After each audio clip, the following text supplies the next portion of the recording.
अस्सलाम वालेकुम वरहमतुल्लाह। आज की इस क्लास में हम देखेंगे कि कर्वेचर टूल का क्या यूज़ है। उसके बाद टाइप टूल और फिर हम विंडोज़ में से देखेंगे पैनल जो हमारे होते हैं, क्लिपिंग मास्क और लेयर्स वगैरह के।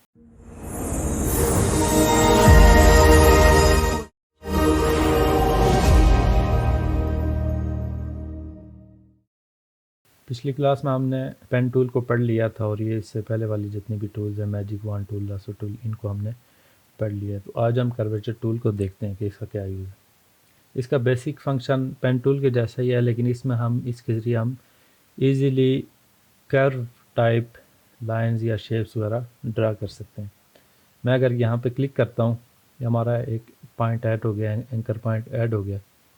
अगर मैं किसी दूसरी जगह पे क्लिक करता हूँ और माउस को मूव करता हूँ तो आप देखें कि यहाँ पर अभी हमारे पास एक लाइन शो हो रही है जो बिल्कुल स्ट्रेट नहीं है बल्कि कर्व है।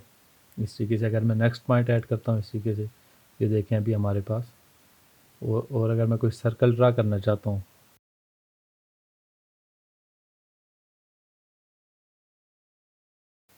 इस तरीके से मैं पॉइंट्स ऐड करूँगा तो इजीली इसके सर्कल्स वगैरह ड्रा कर सकता हूँ। अच्छा, कर्वेचर टूल में अगर आपने यहाँ पे पहला पॉइंट ऐड किया, दूसरा पॉइंट आपने इस तरीके से ऐड किया, लेकिन आप बाकी ये वाला पॉइंट यहाँ से आप इसको बिल्कुल यहाँ तक आप इसको कर्व रखना चाहते हैं, लेकिन यहाँ से आगे इसको स्ट्रेट रखना चाहते हैं, ये वाला एरिया। वो किस तरीके से हम करेंगे, यहाँ पर हमने जब क्लिक करना है तो साथ में हमारा जो आल्ट का बटन है उसको हमने कीबोर्ड से आल्ट को हमने प्रेस कर लेना है। आल्ट प्रेस कर दिया तो अभी ये देखें हमारे पास नेक्स्ट जो स्ट्रेट लाइन आ रही है और ये वाला एरिया भी इससे अफेक्ट नहीं हो रहा। अभी मैं अगर यहाँ पे क्लिक करता हूँ और आल्ट प्रेस करके रखता हूँ, हमारी शेप यहाँ पर अभी कंप्लीट हो गई और इसका ये वाला एरिया बिल्कुल स्ट्रेट है, कॉर्नर्स हैं ये वाले दो और ये वाला एरिया कर्व है, स्मूथ है। तो इस तरीके से हम कर्वेचर टूल को यूज़ करते हैं और इसके ज़रिए हमने अगर कोई बैकग्राउंड पे बाज़ औक़ात शेप्स वगैरह बनानी होती हैं तो उनके लिए हम कर्वेचर टूल यूज़ करते हैं। नेक्स्ट टूल की जानिब चलते हैं, टाइप टूल। टाइप टूल हमारी, इसको हम टेक्स्ट टूल भी कहते हैं, ये टेक्स्ट टूल भी है, टाइप टूल भी है। इसमें हमने जितना भी इलस्ट्रेटर में लिखने का काम है ये हमारी इसी टूल के अंडर ही आता है, टाइप टूल के अंडर। अगर आप यहाँ पर क्लिक करके रखते हैं तो यहाँ पर हमारे पास काफ़ी सारे टूल्स नज़र आ रही हैं। तो इन चीज़ों का हम उर्दू वाला जितना भी इसमें काम है उसको हम बाद में पढ़ेंगे, आज हम सिर्फ ये इंग्लिश का पढ़ेंगे। और अगर आप इंग्लिश सीख जाएंगे तो उर्दू इसमें कोई मुश्किल नहीं है टाइप करना। अगर आप यहाँ से टाइप टूल को लेते हैं ये और किसी भी जगह पे आर्टबोर्ड पे आप किसी भी एरिया पे क्लिक करते हैं तो आपके पास इस तरीके से टेक्स्ट ऐड हो जाता है। मैं भी इसको जूम कर लेता हूँ तो ये हमारे पास यहाँ पर टेक्स्ट ऐड हो चुका है। और ये अभी जो टेक्स्ट हमारे पास ऐड हुआ है ये अभी सेलेक्टेड है। इसका क्या मतलब है कि अगर मैं कोई भी यहाँ पर अपना नाम अगर टाइप करता हूँ तो ये पहले वाला जो कुछ भी इस पर लिखा हुआ होगा वो इसमें से रिमूव हो जाएगा और नया जो हम टेक्स्ट ऐड करेंगे वो यहाँ पर ऐड हो जाएगा। और अगर आप सिलेक्शन टूल लेके इस टेक्स्ट को मूव करते हैं तो मूव भी कर सकते हैं। और अगर दोबारा इसको आप एडिट करना चाहते हैं, इसमें कोई तब्दीली करना चाहते हैं तो सिलेक्शन टूल ही लेके अगर आप डबल क्लिक करते हैं तो ये देखें अभी हमारा कर्सर इसके अंदर ब्लिंक कर रहा है। इसका मतलब ये है कि अभी हम इस टेक्स्ट को मॉडिफाई कर सकते हैं। अगर मैं इसको सबको सेलेक्ट करके कुछ नया टाइप करना चाहता हूँ तो कंट्रोल ए से मैं इसको सेलेक्ट ऑल करूँगा और यहाँ पर मैं तो इस तरीके से हम इसका जो बिल्कुल बेसिक यूज़ है वो ये है कि हम इसको सिंपली किसी जगह पर क्लिक करते हैं, हमारा जो टेक्स्ट होता है वो ऐड हो जाता है। अगर हम यहाँ पर पैराग्राफ ऐड करना चाहते हैं तो उसके लिए यहाँ पर मैं क्लिक करूँगा इस तरीके से और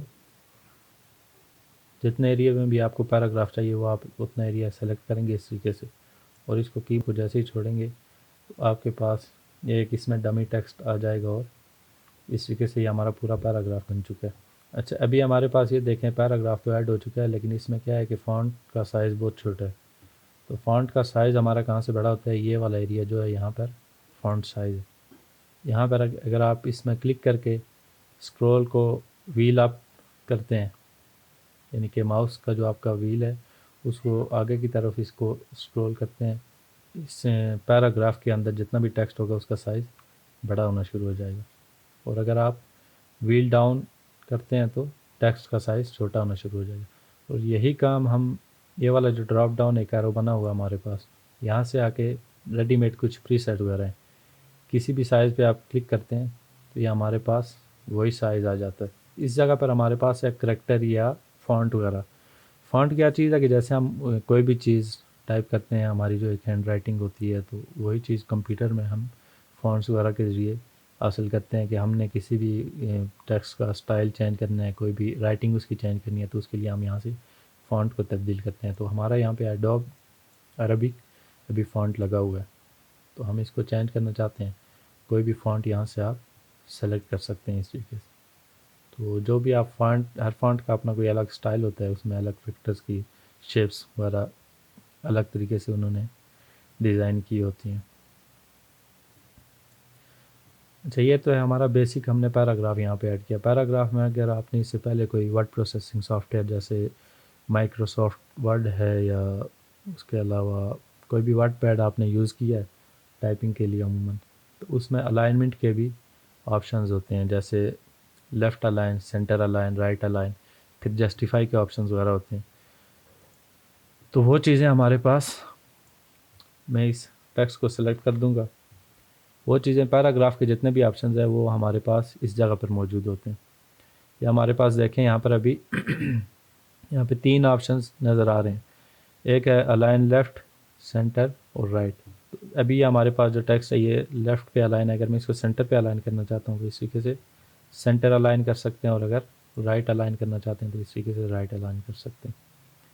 अच्छा, इसमें कुछ मज़ीद जो ऑप्शंस हैं पैराग्राफ के, कुछ यहाँ पर भी शो हो रहे होते हैं, और ये देखें करैक्टर के हैं, पैराग्राफ के हैं। और अगर आप इसकी पूरी विंडो ओपन करना चाहते हैं तो यहाँ पे अगर आप पैराग्राफ पे क्लिक करते हैं तो पैराग्राफ के जितने भी ऑप्शन हैं वो यहाँ पर आपको नज़र आ जाएंगे।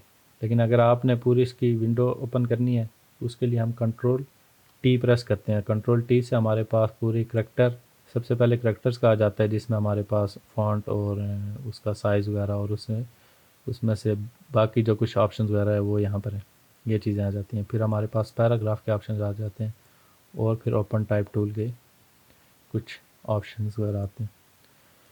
तो यहाँ पर हम अभी इसको दोबारा अलाइन लेफ़्ट कर लेते हैं, और हम यहाँ से अभी इस पैनल में से सबसे पहला जो हमारा है वो है फ़ॉन्ट का। यहाँ से हम फ़ॉन्ट वगैरह चेंज कर सकते हैं अपने इस पैराग्राफ के। आप जैसे ही अपना माउस किसी भी फ़ॉन्ट के ऊपर लेके जाएंगे तो यहाँ पर हमारा आर्टबोर्ड के ऊपर जो भी टेक्स्ट वगैरह होगा वो ऑटोमेटिक अपडेट हो जाता है।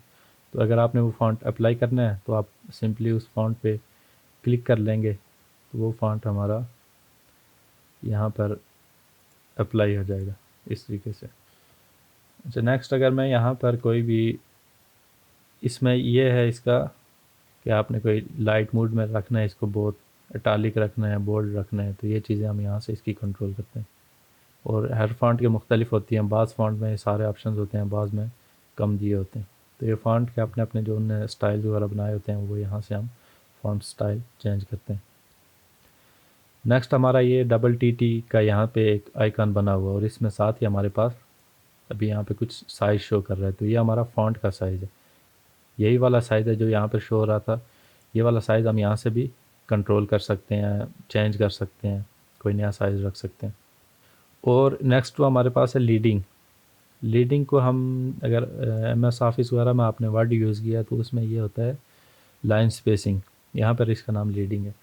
तो लाइन स्पेसिंग क्या है कि हमारे पास अभी ये पैराग्राफ है और इसमें एक लाइन ये है, पहली लाइन, और एक लाइन यहाँ पर हमारे पास ये, तो इन दोनों लाइंस के दरमियान का जो फासला है वो यहाँ से हम एडजस्ट कर सकते हैं लाइन स्पेसिंग या लीडिंग के लिए। तो इसको मैं अगर जितना भी आपने टेक्स्ट सेलेक्ट किया होगा सेटिंग होगी, ये अप्लाई होगी। तो मैं अगर इसको यहाँ से बढ़ाता हूँ तो ये देखिए हमारा इनके दरमियान 72 पॉइंट्स का भी फासला है, यानी कि लाइन स्पेसिंग इनकी बढ़ चुकी है। नॉर्मली ये इंग्लिश पर तो ऑटो पे अच्छा काम करता है, लेकिन उर्दू में बाज़ औक़ात इसका मसला आता है, तो वहाँ से हम इसको मैनुअली एडजस्ट करते हैं जो भी हमने साइज़ वगैरह रखना होता है। तो बहुत ज़्यादा अगर आप कम साइज़ रखेंगे तो इस तरीके से सारा टेक्स्ट आपका मिक्सअप हो जाएगा और कोई भी चीज़ किसी को समझ नहीं आएगी। तो आपने इसको नॉर्मली ऑटो पे रहने देना है। इसको सेलेक्ट करके हम ऑटो पे अप्लाई करेंगे। और अगर किसी जगह पे ज़रूरत पड़ती है तो आप यहाँ पे क्लिक करके व्हील अप या व्हील डाउन के ज़रिए भी आप इसको एडजस्ट कर सकते हैं। नेक्स्ट यहाँ पर हमारा कर्निंग वगैरह यूज़ होती है, तो इसको फ़िलहाल आपने ऑटो पे रहने देना है। ये ऑटोमेटिक ऑटो पे अच्छा काम करता है ये चीज़। इसके साथ आमतौर पे छेड़ने की ज़्यादा ज़रूरत नहीं पड़ती। नेक्स्ट हमारे पास यहाँ पे है ट्रैकिंग। ट्रैकिंग या करैक्टर स्पेसिंग भी कहते हैं हम इसको, कि हमारी जो ये एक जुमला लिखा हुआ है या एक वर्ड है, हम इनमें से हर करैक्टर के दरमियान की जो स्पेस है इसको बढ़ाना चाहते हैं या कम करना चाहते हैं। जैसे वी और ई के दरमियान की जो स्पेस है अभी, तो हम इसको कम या बढ़ाना चाहते हैं। तो उसके लिए हम क्या करते हैं, यहाँ से हम ट्रैकिंग को यूज़ करते हैं। तो ट्रैकिंग के ज़रिए अगर मैं इसको माइनस की तरफ लेके जाता हूँ तो ये देखें अभी हमारा इनके दरमियान स्पेस कम हो रही है। अगर मैं सिर्फ इसको सेलेक्ट करके आपको अप्लाई करके दिखाऊँ, इस तरीके से इनकी अभी स्पेसिंग कम हो रही है। और अगर आप इसको बढ़ाना चाहते हैं तो यहाँ से हम साइज़ ज़्यादा रखेंगे इसका, तो इन जो करैक्टर्स हैं इनके दरमियान में स्पेस बढ़ जाएगी। ये तो हमारा था करैक्टर वाला पैनल। नेक्स्ट हमारे पास पैराग्राफ। अभी मैं पैराग्राफ की जानिब आ जाता हूँ। पैराग्राफ में हमारे पास अभी हमने पढ़ लिया अलाइन लेफ़्ट किया है, सेंटर अलाइन किया और राइट अलाइन किया। नेक्स्ट हमारे पास है जस्टिफाई का। जस्टिफाई क्या है कि हमारी साइडों पर ही अभी टेक्स्ट यहाँ पे तो अच्छे तरीके से अलाइन है, लेकिन इस साइड पर ये टेक्स्ट हमारा सही तरीके से अलाइन नहीं है। ये लाइन यहाँ तक होनी चाहिए ताकि बिल्कुल एक बराबर सी लुक आए। तो उसके लिए हम क्या करते हैं, जस्टिफाई को यूज़। अभी मैं यहाँ पर अगर justify with last line align left इसको यूज़ करता हूँ तो क्या होगा कि हमारी ये वाली लास्ट लाइन जो कि वो लेफ़्ट साइड पे अलाइन होगी, यानी कि ये साइड पूरी इधर तक नहीं आएगी। बाकी जितनी लाइंस है वो सारी यहाँ पे हमारी राइट साइड पर भी अलाइन हो जाएंगी, लेकिन ये वाली साइड हमारी सिर्फ लेफ़्ट साइड अलाइन रहेगी। तो मैं अगर यहाँ पर इसको क्लिक करता हूँ तो ये देखें हमारा भी टेक्स्ट अच्छा भी लग रहा है और इस साइड से भी बिल्कुल अलाइन हो चुका है। तो जस्टिफाई के ज़रिए हम इसकी जो दो साइडें होती हैं उनको हम बिल्कुल इस साइड पे अलाइन करते हैं। नेक्स्ट हमारे पास इसमें justify with last line align centre. तो ये हम इस पर क्लिक करेंगे तो लास्ट लाइन हमारी सेंटर में अलाइन होगी। इस पर क्लिक करेंगे तो हमारी लास्ट लाइन जो है वो राइट साइड पर अलाइन होगी। और इससे आगे वाला जो हमारा है जस्टिफाई ऑल लाइन्स, इस पर हम क्लिक करते हैं तो ये आमतौर पर पैराग्राफ में हम यूज़ नहीं करते, लेकिन अगर आप इसको यूज़ करते हैं तो इसमें जितनी भी हमारी लाइंस होंगी वो सारी इस तरीके से हमारी जो लास्ट लाइन है वो भी अलाइन हो जाएगी और स्ट्रेच हो जाएगी इस तरीके से। तो ये हमारी बेसिक अलाइनमेंट है इसमें। नेक्स्ट हमारे पास है लेफ़्ट इंडेंट। इंडेंशन क्या होती है कि हम यहाँ से इसको पैराग्राफ की या इस पूरे टेक्स्ट को इस साइड से स्पेसिंग वगैरह देना चाहते हैं। तो अगर मैं इसको सेलेक्ट करके यहाँ से इसकी इंडेंशन बढ़ाऊँगा, ये देखिए हमारा टेक्स्ट लेफ़्ट साइड से आगे की तरफ आ रहा है। और यही काम हम राइट साइड से भी कर सकते हैं इस तरीके से। और नेक्स्ट हमारे पास है फर्स्ट लाइन लेफ़्ट इंडेंट। इसके ज़रिए क्या होता है कि हमारी जो आमतौर पर पैराग्राफ की पहली लाइन थोड़ी आगे से शुरू होती है, तो हम वो वाली स्पेस यहाँ से दे सकते हैं इसको कि हमारी ये लाइन कितने पॉइंट आगे से शुरू। आप कोई भी साइज़ दे सकते हैं। तो अगर आप ये साइज़ इस तरीके से रख लेंगे तो आपके पैराग्राफ की हर जो लाइन होगी, यानी कि हर पैराग्राफ की पहली जो लाइन होगी वो थोड़ी स्पेस से शुरू होगी। शुरू में थोड़ा वक्फा होगा, फिर आपकी लाइन शुरू होगी इस तरीके से। ये हमारे पास एक और ऑप्शन है स्पेस बिफोर पैराग्राफ और स्पेस आफ्टर पैराग्राफ। इसके ज़रिए हम एक पैरा है उसके बाद थोड़ी सी कुछ स्पेस वगैरह रखना चाहते हैं, वो स्पेस हम अगर स्पेस बिफोर पैराग्राफ यहाँ से ऐड कर लेंगे तो हर पैराग्राफ के शुरू में थोड़ी सी इस तरह से स्पेस आएगी, फिर नेक्स्ट पैरा शुरू होगा। अच्छा, लास्ट पे हमारा यहाँ पर है left to right paragraph direction. तो आपने हमारा जो इंग्लिश में लेफ़्ट टू राइट यूज़ होता है और उर्दू में हम राइट टू लेफ़्ट यूज़ करते हैं। तो इसको आपने यहाँ पर भी ये वाला हमारे पास ऑप्शन शो है, तो आपने कोशिश करनी है कि इसको लेफ़्ट टू राइट ही रखें इंग्लिश में जब भी यूज़ कर रहे हैं। तो जब हम उर्दू में पढ़ेंगे तो फिर राइट टू लेफ़्ट को भी हम देखेंगे कि इसका क्या फंक्शन है। नेक्स्ट हमारे पास टाइप टूल में ही एरिया टाइप टूल है। एरिया टाइप टूल का क्या फंक्शन है कि जैसे हमने अभी एक पैराग्राफ ऐड किया है, तो एरिया टाइप टूल को यूज़ करते हुए हम किसी भी शेप में, कोई भी हम शेप आर्टबोर्ड के ऊपर ड्रा करते हैं, तो उस शेप के अंदर हम अपना टेक्स्ट, जैसे हम पैराग्राफ में एक टेक्स्ट पूरा पैरे की शक्ल में रखते हैं, तो उस शेप के मुताबिक हम अपने टेक्स्ट को अलाइन कर सकते हैं। मैं अभी यहाँ पर ये एक सर्कल ड्रा कर लेता हूँ यहाँ पर, और एक रेक्टेंगल, और यहाँ से अगर मैं एरिया टाइप टूल लेके इसके यहाँ पे पाथ पे आकर क्लिक करता हूँ मैं, ये देखें हमारा जो टेक्स्ट है वो बिल्कुल इस शेप की तरह, यानी कि साइडों से बिल्कुल इस शेप में अलाइन है। और अगर मैं इसी तरीके से इस शेप में भी क्लिक करता हूँ तो यहाँ पर भी आप देख सकते हैं कि इस शेप में भी हमारा टेक्स्ट अलाइंड है। और इसमें भी ये स्पेसिंग वगैरह आ रही है, तो ये स्पेसिंग किस वजह से आ रही है कि हमने पैराग्राफ में यहाँ पर जो कुछ स्पेसिंग वगैरह ऐड की हुई है लेफ़्ट और राइट पे, और पैराग्राफ की पहली लाइन की जो इंटेंशन वगैरह है उसकी जो हमने स्पेस ली हुई है, तो ये इसकी वजह से मसला आ रहा है। अभी मैं इस सबको ज़ीरो कर देता हूँ। और ये अभी आपने अगर जस्टिफाई किया होगा तो ये शेप के बिल्कुल साइडों पर अलाइन होगा अच्छे तरीके से, और अगर जस्टिफाई नहीं किया होगा तो फिर नॉर्मल इस तरह का आम जो टेक्स्ट हमारा नज़र आ रहा होता है उस तरह से होगा। इस तरीके से हम शेप्स वगैरह के अंदर अपना जो भी टेक्स्ट होता है वो हम यूज़ करते हैं। ज़्यादातर ये हम मैगज़ीन वगैरह में यूज़ करते हैं, तो आप कोई भी किसी भी डिज़ाइन में अगर कोई इस टाइप का टेक्स्ट यूज़ करना चाहते हैं तो आप इजीली इन शेप्स के अंदर उस टेक्स्ट को रख सकते हैं। एरिया टाइप टूल के बाद हमारे पास नेक्स्ट जो टूल है वो है टाइप ऑन पाथ टूल। इस टूल का क्या फंक्शन है कि हमारे पास पाथ, तो आपको पता है कि यह हमारे पास अभी एक पाथ है और शेप्स आमतौर पर पाथ पर ही बनी होती हैं। अगर आप यहाँ से टाइप ऑन पाथ टूल लेके पाथ पर क्लिक करते हैं तो आप पाथ पर टेक्स्ट टाइप कर सकते हैं, और ये बिल्कुल आपके पाथ को फॉलो कर रहा है। अगर मैं इस पर डबल क्लिक करता हूँ तो मैं इसको मॉडिफाई भी कर सकता हूँ, कोई भी अपना टेक्स्ट यहाँ पे ऐड करना चाहता हूँ तो वो भी ऐड कर सकता हूँ।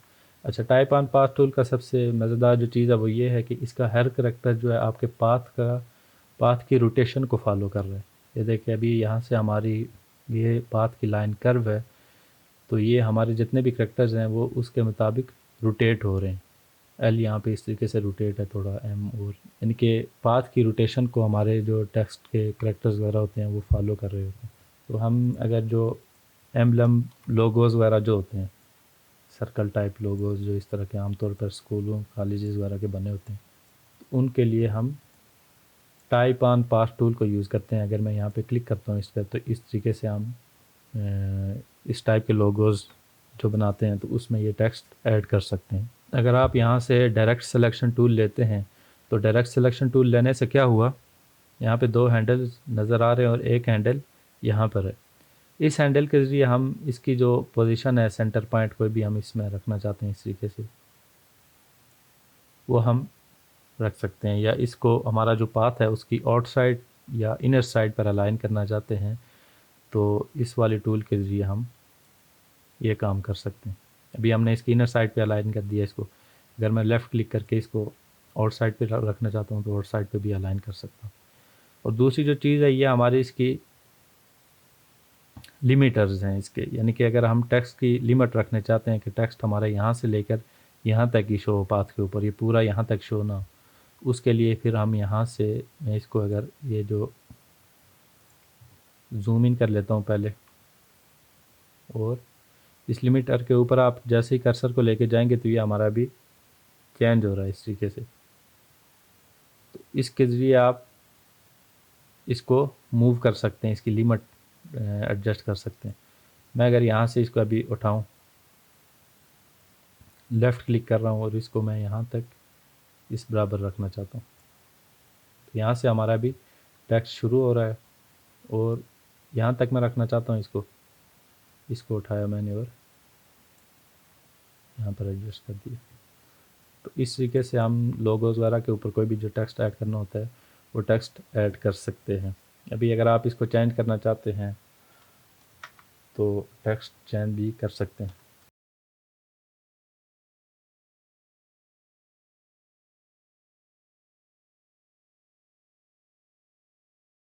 उम्मीद है आपको टाइप ऑन पास टूल की भी समझ आ चुकी होगी। नेक्स्ट टूल की जानिब चलते हैं। हमारे पास है vertical type tool. Vertical type tool भी टाइप टूल की तरह ही है, बस इसमें हमारे पास जो टेक्स्ट वगैरह ऐड होता है वो इस तरह वर्टिकली अलाइन होता है। हम कोई भी अगर यहाँ पे इसको चेंज करना चाहते हैं इस तरीके से टाइप कर सकते हैं। अगर आप टाइप टूल भी लेके सिंपल क्लिक करके और इसको रोटेट कर लेते हैं तो ये भी वर्टिकल टाइप टूल वाला ही काम करती है। और रोटेशन में आपने एक और चीज़ का ख्याल रखना है कि अगर आप शिफ्ट को प्रेस करके रखते हैं तो ये 45 डिग्री में मूव होती है। हमारे ऑब्जेक्ट जो भी होते हैं 45 डिग्री में मूव होते हैं। इस तरीके से हमारे पास शिफ्ट अगर प्रेस करके रखते हैं तो ऑब्जेक्ट्स मूव होते हैं। वर्टिकल टाइप टूल के बाद हमारे पास जो नेक्स्ट टूल है वो है vertical type area type tool. Area type tool भी हमारे जैसे एरिया टाइप टूल है वैसे ही हमारे पास वर्टिकल एरिया टाइप टूल है। इसमें कुछ ज़्यादा इतना ख़ास फ़र्क नहीं है। और उसके बाद हमारे पास vertical type on path tool. ये भी पाथ के ऊपर हम वर्टिकली कोई चीज़ भी ऐड करना चाहते हैं तो उसके लिए यूज़ होती है। और नेक्स्ट जो हमारे पास है वो है टच टाइप टूल। इसको हम देख लेते हैं थोड़ा सा कि इसका क्या फंक्शन है। अच्छा, टच टाइप टूल का यूज़ ये है कि हम यहाँ से इसको टच टाइप टूल का भी लेते हैं। कभी कभार ये होता है कि हमें जो भी करैक्टर्स वगैरह हैं उनको मैनुअली एडजस्ट करना है या उनको थोड़ा ऊपर नीचे की तरफ मूव करना है। हम कोई लोगो बनाना चाहते हैं, कोई शेप है, तो हम क्या करते हैं टच टाइप टूल को लेकर किसी भी करैक्टर के ऊपर, हमारा ये अभी ओ एक करैक्टर है, इसके ऊपर क्लिक करके मैं अगर इसको मूव करता हूँ तो ये देखें इसके अकॉर्डिंगली जितने भी हमारे पास करैक्टर हैं वो सारे खुद ब खुद एडजस्ट हो रहे हैं और ये हम इसको मूव कर पा रहे हैं। तो ये हमारे पास टच टाइप टूल थी। बाकी ये वाले जितने भी हैं right to left type on path tool, right to left area type tool, right to left type tool, ये इनका भी बेसिक ये जितनी type on path tool, area type tool इन जैसा ही फंक्शन है। बस इनमें सिर्फ फ़र्क ये है कि हमारे पास राइट टू लेफ़्ट होता है, यानी कि उर्दू वाली जो या अरबी वाली या इस तरह की जितनी भी डायरेक्शन है, फ़ारसी हो गई, तो उस डायरेक्शन में हमारे पास टेक्स्ट ऐड होता है। अभी हम चलते हैं अपनी इस क्लास की नेक्स्ट जो है क्लिपिंग मास्क की जानिब। क्लिपिंग मास्क के बुनियादी 2-3 फंक्शन है। एक तो अभी हमने टेक्स्ट को पढ़ लिया है, तो टेक्स्ट को हम सिंपल अगर कोई कलर वगैरह देना चाहते हैं तो उसका क्या तरीका है कि हम वैसे टेक्स्ट को सेलेक्ट करेंगे और अपना जो फिल और स्ट्रोक वाला पैनल है वहाँ से जाके हम कलर इसका चेंज कर लेते हैं।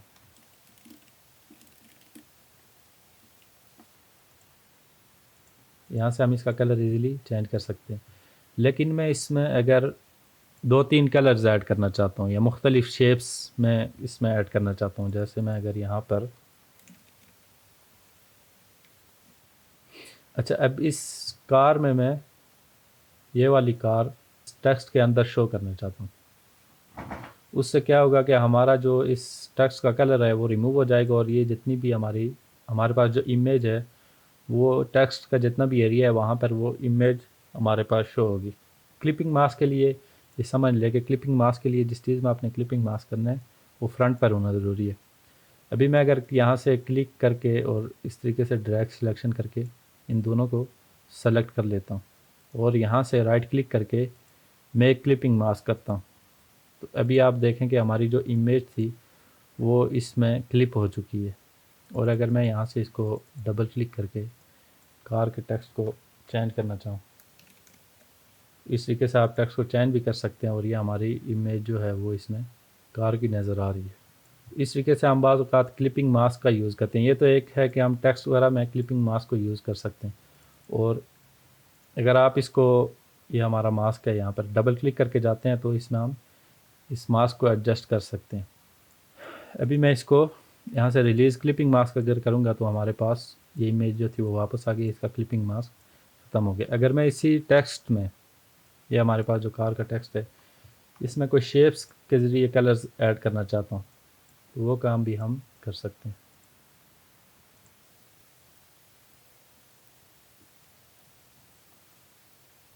कार वाले टेक्स्ट में इनको क्लिप करना है, इनको क्लिपिंग मास्क करना है, तो इसके लिए ये जितने भी ऑब्जेक्ट्स हैं ये इसके कार वाली जो हमारा टेक्स्ट है उसके बैक पर होने चाहिए। तो मैं भी इसको बैक पर लेके जाऊंगा और अभी मैं इन सब को सेलेक्ट कर लूँगा। इस तरीके से आप शिफ्ट प्रेस करके भी सिलेक्शन कर सकते हैं और क्लिक एंड ड्रैग करके जितने भी ऑब्जेक्ट ये वाले हैं इनको सेलेक्ट करके, और अगर फिर हम मेक क्लिपिंग मास्क पे क्लिक करते हैं तो ये देखें हमारे पास बहुत ही नाइस किस्म का इस कार वाले टेक्स्ट में कलर का इफ़ेक्ट आ रहा है। इस तरीके से हम क्लिपिंग मास्क के ज़रिए जो टेक्स्ट वगैरह है उसमें मुख्तलिफ़ कलर्स वगैरह फिल कर सकते हैं, शेप्स उसमें यानी कि फिल में हम शेप्स वगैरह भी रख सकते हैं, कोई इमेज वगैरह रखना चाहते हैं क्लिपिंग मास्क के ज़रिए वो काम भी कर सकते हैं।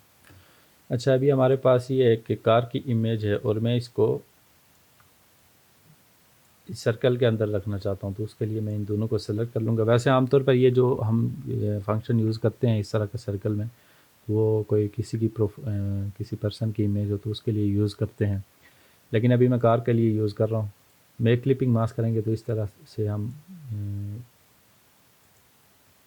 यानी कि किसी भी शेप में इमेजेस वगैरह रख सकते हैं। मैं भी इसको रिलीज़ कर लेता हूँ इसमें से, और इसका एक और यूज़ बताता हूँ मैं आपको क्लिपिंग मास्क का। वो ये है कि मैं अगर इस इमेज का बैकग्राउंड रिमूव करना चाहता हूँ तो उसके लिए फिर मुझे इसकी सबसे पहले तो पाथ टूल लेके मैं यहाँ पे पूरी एक शेप ड्रा करूँगा, और उस शेप में ड्रा करने के बाद हमने क्लिपिंग मास्क के ज़रिए इसका बैकग्राउंड रिमूव करना है। तो मैं जल्दी से यहाँ पर इसकी पेन टूल के ज़रिए एक शेप ड्रा कर लेता हूँ।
इस तरीके से अभी हमने इस इमेज की सिलेक्शन ले ली है पूरी, यानी कि पेन टूल के ज़रिए हमने एक शेप को ड्रा कर लिया है। वैसे आप ये देख सकते हैं कि इमेज में अगर यहाँ पे इसकी कॉपी रख लेता हूँ तो अभी इसका वाइट बैकग्राउंड है, तो हमने ये वाइट बैकग्राउंड इसका रिमूव करना है। तो उसके लिए मैं अभी इन दोनों की सिलेक्शन लूँगा। ये देखिए अभी हमारा पाथ भी सिलेक्टेड है और पाथ इस जो हमने इमेज है उसके ऊपर पाथ है, और मैं अगर यहाँ से राइट क्लिक करके मैं क्लिपिंग मास्क पे क्लिक करता हूँ तो, और अभी इसको उठा के बाहर रखता हूँ, ये देखें अभी इसका जो बैकग्राउंड था वो रिमूव हो चुका है। तो इस तरीके से हम क्लिपिंग मास्क के ज़रिए इमेजेस के बैकग्राउंड भी रिमूव कर सकते हैं। ये तो अभी मैंने कार का किया है, अगर आपके पास कोई पर्सन है उसकी इमेज का आप बैकग्राउंड रिमूव करना चाहते हैं तो इस तरीके से आप क्लिपिंग मास्क के ज़रिए उसमें से बैकग्राउंड भी रिमूव कर सकते हैं। नेक्स्ट अभी हम चलते हैं लेयर्स वगैरह के, उनका क्या यूज़ है। तो लेयर्स के लिए मैं यहाँ पर अभी इसको, अच्छा लेयर्स वाले पैनल में अगर आप आते हैं, ये हमारा लेयर्स वाला पैनल है, और यहाँ पर अगर आप क्लिक करते हैं तो इस तरीके से यहाँ पर हमारे पास सिंगल एक लेयर शो हो रहा है, और अगर मैं इस एरो को क्लिक करता हूँ तो इसके सब लेयर्स जो इसके अंडर लेयर्स आते हैं दो, वो यहाँ पर हमारे पास शो हो रहे होंगे। और ये इस साइड पे हमारे पास इसकी है विजिबिलिटी, कि हम किसी चीज़ को आर्ट बोर्ड के ऊपर हाइड करना चाहते हैं तो यहाँ से हम उसको हाइड कर सकते हैं। मिसाल के तौर पर मैं अभी कार का जो हमारा टेक्स्ट है उसको मैं हाइड करना चाहता हूँ, तो यहाँ पर अगर इस पर क्लिक करूँगा तो आर्ट बोर्ड के ऊपर वो हाइड हो जाएगा। लेकिन यहाँ पर अभी हमारे पास मौजूद है, डिलीट नहीं किया हमने। इसी तरीके से इसको मैं हाइड करना चाहता हूँ तो इसको भी हाइड कर सकता हूँ। और इसके बाद यहाँ पर हमारे पास एक और ऑप्शन होता है आर्टबोर्ड के ऊपर, लेयर्स के ऊपर लॉक का, कि अगर हम यहाँ पे किसी भी ऑब्जेक्ट को लॉक कर देते हैं, मैं यहाँ पे कार और इस दोनों को लॉक कर देता हूँ, तो अभी ये देखें मैं इनको अगर सेलेक्ट करना चाहता हूँ या कोई तब्दीली करना चाहता हूँ तो कुछ भी नहीं हो रहा, और अगर लॉक नहीं किया होगा तो इस तरीके से ये मूव होते हैं। तो जब हम कोई भी ऑब्जेक्ट फाइनल कर लेते हैं तो उसको हम यहाँ से लॉक भी कर सकते हैं। और इसकी शॉर्टकट की क्या है, कंट्रोल और 2। अगर आपने कोई भी ऑब्जेक्ट सेलेक्ट करके कंट्रोल 2 प्रेस किया तो वो ऑब्जेक्ट देखें यहाँ पे लॉक हो जाएगा। और यही वाला फंक्शन हम यहाँ ऑब्जेक्ट से जाके, अभी ये अगर लॉक नहीं किए होंगे, इनको सेलेक्ट करके अगर ऑब्जेक्ट में और यहाँ पे लॉक पे जाते हैं तो वहाँ से भी लॉक कर सकते हैं। अगर अनलॉक करना चाहते हैं तो यहाँ से अनलॉक भी कर सकते हैं। और इसकी शॉर्टकट की क्या है, Alt प्लस कंट्रोल प्लस 2। अच्छा, ये तो बेसिक इसका है कि लेयर्स का, कि हम इसमें से ऑब्जेक्ट को हाइड कर सकते हैं, लॉक कर सकते हैं। दूसरा उसके बाद क्या फंक्शन है कि यहाँ से हम ऑब्जेक्ट को सेलेक्ट कर सकते हैं। अब ये देखें, मैं इस कार को सेलेक्ट करना चाहता हूँ तो यहाँ से अगर इस पर क्लिक करूँगा तो ये हमारे पास सेलेक्ट हो जाएगी। अगर टेक्स्ट को सेलेक्ट करना चाहता हूँ तो यहाँ से मैं क्लिक करूँगा अगर, तो उसको टेक्स्ट को सेलेक्ट कर सकता हूँ। फिर एक और फंक्शन है इसका कि हम यहाँ से जो लेयर्स हैं इनके नाम तब्दील कर सकते हैं, हर एक लेयर का नाम तब्दील कर सकते हैं। तो ये हमारे पास मैन लेयर है, इसको मैं अगर मैन रख देता हूँ नाम, डबल क्लिक करूँगा तो उसके बाद नाम चेंज कर सकूँगा मैं। ये हमारे पास कार है तो मैं इसको, ये कार टेक्स्ट। अच्छा, अभी मैं अगर कार को यहाँ पर रखता हूँ तो ये देखें आप, हमारे पास बैकग्राउंड पे कार है, कार का टेक्स्ट है, उस पे फ्रंट, उसके फ्रंट पर कार है। तो यहाँ पर इसकी तरतीब देखें कि हमारे नीचे कार का टेक्स्ट है, ऊपर कार है। अगर मैं टेक्स्ट को नीचे ले, कार को नीचे ले आता हूँ तो क्या होगा, हमारा टेक्स्ट फ्रंट पर आ जाएगा और कार हमारी बैक पर चली जाएगी। तो इसी चीज़ को हम, इसकी शॉर्टकट की है कंट्रोल और स्क्वायर ब्रैकेट जो हमारे कीबोर्ड के ऊपर है, वो स्टार्टिंग स्क्वायर ब्रैकेट या opening square bracket left side वाली जो होती है, कंट्रोल के साथ मैं अगर उसको प्रेस करता हूँ, इसको सेलेक्ट करके अगर मैं टेक्स्ट को सेलेक्ट करके स्क्वायर ब्रैकेट जो स्टार्ट वाली उसको क्लिक करता हूँ तो क्या होगा कि हमारा ऑब्जेक्ट बैक पे चला जाएगा। और अगर मैं उसको फ्रंट पे लाना चाहता हूँ तो क्लोजिंग स्क्वायर ब्रैकेट या राइट साइड वाली जो स्क्वायर ब्रैकेट है, कंट्रोल प्रेस करके उसको मैं क्लिक करूँगा तो टेक्स्ट जो हमारा है वो फ्रंट पर आ जाएगा। अच्छा, यही वाला काम हम कर सकते हैं यहाँ पे, अगर राइट क्लिक करके अरेंज में जाएं और ये देखें ब्रिंग टू फ्रंट और bring to forward, bring send to backward, send to back. तो बैकवर्ड का क्या है कि हम एक एक ऑब्जेक्ट फ्रंट और बैक जाते हैं, और बैकवर्ड पे अगर करते हैं, बिल्कुल सेंड टू बैक पे करते हैं, बिल्कुल इसके बैक पर चला जाता है। और सेंड टू फ्रंट करते हैं तो बिल्कुल इसके जो हमारा ऑब्जेक्ट होगा वो फ्रंट पे आ जाएगा। और इसकी शॉर्टकट की क्या है, शिफ्ट प्रेस करना हमने कंट्रोल के साथ। तो पहले हम control plus square bracket press कर रहे थे, अभी हमने कंट्रोल के साथ शिफ्ट भी अगर प्रेस करके करेंगे बिल्कुल फुल फ्रंट और फुल बैक पर हमारा टेक्स्ट आएगा और जाएगा। तो ये है इसका बेसिक लेयर्स का फंक्शन। हम यहाँ से मज़ीद लेयर्स भी क्रिएट कर सकते हैं। अगर आप कोई और लेयर क्रिएट करना चाहते हैं तो यहाँ से लेयर भी क्रिएट कर सकते हैं। मज़ीद अगर इस लेयर को डिलीट करना चाहते हैं तो यहाँ से डिलीट भी कर सकते हैं। तो ये हमारा लेयर्स वाला पैनल का बेसिक जो यूज़ है वो था। अभी मैं अगर इसको टेक्स्ट को बैक पे लेके जाता हूँ शॉर्टकट की से, और यहाँ पर एक इसमें बैकग्राउंड ऐड करता हूँ इस तरीके से, इसमें हम कलर फिल कर देंगे ये वाला, इसको इसकी बैक पर ले जाऊँगा। और अभी मैं इसमें एक और शेप को ऐड करना चाहता हूँ, तो कर्वेचर टूल लेकर, ये आपकी असाइनमेंट है, कर्वेचर टूल लेकर यहाँ पे क्लिक किया, एक पॉइंट यहाँ पर ऐड कर लेते हैं, ऑल्ट प्रेस करके हमने बाकी शेप को कम, इसमें वाइट कलर फिल करके इसको मैं शॉर्टकट की के ज़रिए ही बैक पे लेके जाता हूँ इस तरीके से।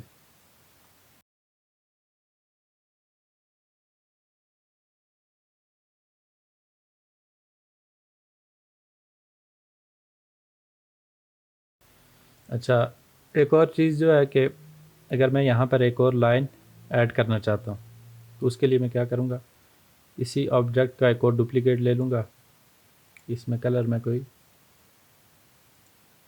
इस टाइप का या इस तरह का, या फिर ये वाला ठीक रहेगा। ये ऐड करके मैं अभी इसको, अगर इस वाली शेप को मैं इसके बैक पर लेके जाता हूँ, तो ये देखें इस तरह की हम शेप ऐड कर सकते हैं इसमें। अच्छा, ये जो कार में हमारे कलर्स हैं बहुत ज़्यादा कलरफुल किस्म के लग रहे हैं, तो इनको भी हमने अभी थोड़ा कम कर देना है।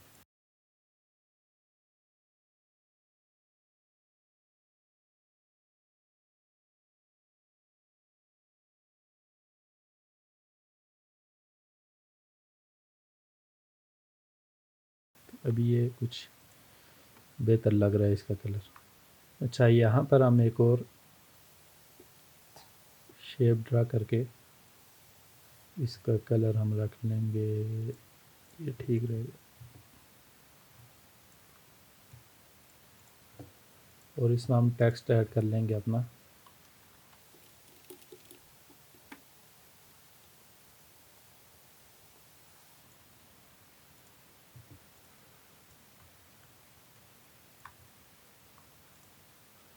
अभी मैं इसी टेक्स्ट को नीचे ले आता हूँ और www.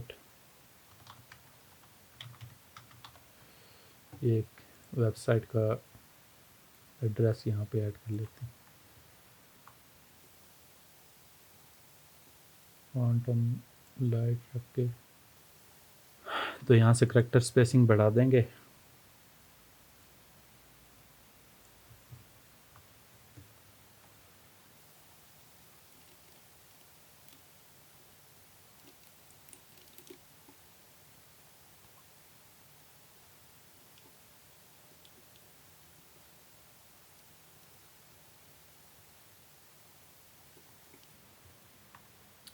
इस टाइप का आपने एक बैनर तैयार करना है। अभी तक जो हमने टूल्स वगैरह पढ़ी हैं तो उन्हीं में हमने ये बैनर था वो हमने तैयार किया है। तो मज़ीद जैसे ही हम नेक्स्ट टूल्स पढ़ेंगे, मज़ीद डिज़ाइन को हम इम्प्रूव करते जाएंगे। तो उम्मीद है आज की क्लास आपको पसंद आई होगी। फिर मिलते हैं नेक्स्ट क्लास में, तब तक के लिए अल्लाह हाफिज़।